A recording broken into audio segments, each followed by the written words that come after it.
So James Blunt has sold more than 20, wrap your head around this number, 20 million records around the world, and his 2004 debut, Back to Bedlam, with the track You're Beautiful, was one of the top 10 best-selling albums of the decade. And now his new album, Who We Used to Be, is inspired by the highs and lows of his life. Here's one of the tracks for you, Beside You. Nobody here knows how the melody goes, but it's keeping me dancing. Oh Lord, here I go, get the highs, but why the lows that set me up with... All right, right off the plane and into our studio, James Blunt is here with more. That's technically not true. You got in last night, but thanks for being with us this morning. Yeah, whirlwind stop in Toronto, and so nice to be back here. Yeah, great to have you. First of all, what is the story behind the title? I understand the front cover of the album, that's you at 9 years old. Yeah, we took a photograph in Yorkshire, and obviously it always rains in Yorkshire, so we've had to make it look more sunny in the background than it is. It's called Who We Used to Be because it's kind of nostalgic look back, where I started my journey with all the questions of life, and now I'm almost an adult. I'm kind of writing songs that aren't just about myself, but more adult songs about, you know, who I'm with, a little family that I look after, parents as they get older, needing to think about looking after them. Yeah, so it's, as I say, a grown-up album. I relate very much to all of those threads and storylines.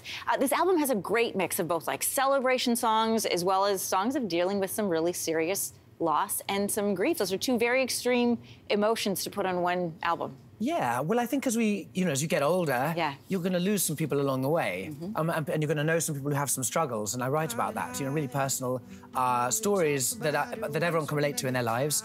Also, I can't write a song about my wife just saying you're beautiful. I've got to write deeper statements, bigger statements for her, and I've met the woman of my dreams, and so the songs need to have, as I say, just mean something more than those two words. Yeah, so the first track of this album is called Saving a Life.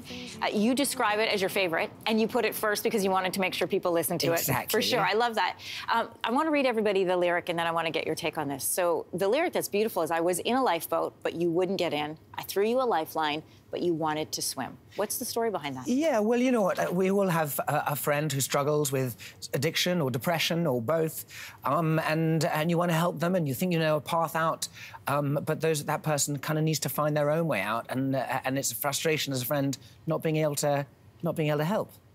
You talked about writing about some serious and some sad stories as well, and one of them is the song Dark Thoughts. It's a tribute to your dear friend, Carrie Fisher. When listening to the song, I could tell that you're still grieving her loss, which is what happens with people that we love very dearly. Grief comes along like waves. Was it a difficult song to write? Yeah, I lived with Carrie between 2002 and 2016 when she died. I mean, it was an amazing place to live and an amazing human being to live with, and it's just taken me all these years to write the song for her. And it was about the time I went back to her house and just drove up to the house and put my hand on the gate just to feel something of her, you know, and I said, God, I miss you so much, Karen. I wrote the song about that. In real life, what actually happened at the same time is that a tourist minibus pulled up with some tourists to show them celebrities' houses, Star Map vans, they're called, and the tour guide said over the tannoy, and as you can see, the late, great Carrie Fisher's house is on your left, and as you will see, some fans are still deeply moved by her passing. And that was me having my moment of trying to say goodbye to my friend. But the song, as you know, it's, as you say, when someone is taken too soon, you go through all kinds of grief and guilt and sadness and anger too. So, you know, and that's the song.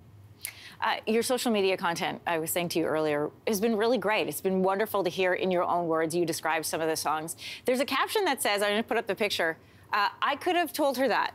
So what's the reaction from fans? Do you get trolled? Do you get compliments for stuff like this? Yeah, I mean, you know, anyone who puts music out or anyone who's in the public eye, you have the same thing. You know, if you put your head above the parapet, people are going to take the odd shot at you, and I just use social media for fun, really, rather than to promote my music. And I'm just taking the mickey out of myself and anything online, and that's the only way you can enjoy it, really. You've mentioned Taylor Swift a lot on your social media. Have I? Yeah. Not that I remember. OK, well, we'll take a look. I'll show it to you in the commercial break. All right, James, thanks for coming in. Great to have you here, even though it's a quick stop in Toronto. I'm glad you stopped here. Thank you so much for having me. It's great to be here. Who We Used to Be is out right now. Hey, thanks for watching. If you liked this, be sure to subscribe here, or you can check out more Your Morning videos right here.